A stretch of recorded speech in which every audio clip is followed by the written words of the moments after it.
এমজে and মা কিচেনের আজকের রেসিপি কচু চিংড়ি। এই কচু চিংড়ি রান্না করবে আমার মা।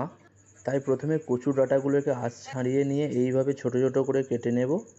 তারপর কড়াইতে সামান্য জল, লবণ ও হলুদ দিয়ে 10 মিনিট মিডিয়াম ফ্লেমে ঢাকা দিয়ে সেদ্ধ করে নেব। সেদ্ধ হয়ে গেলে নামিয়ে জল ঝরিয়ে নেব।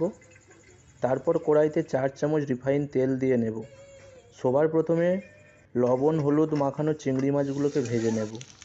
তারপর ওই একই তেলে তেজপাতা, পাঁচফোড়ন, আদা রসুন বাটা, পেঁয়াজ, জিরে বাটা, পোস্ত বাটা দিয়ে মশলাটাকে 5 থেকে 6 মিনিট লো ফ্লেমে ভালো করে কষিয়ে নেব।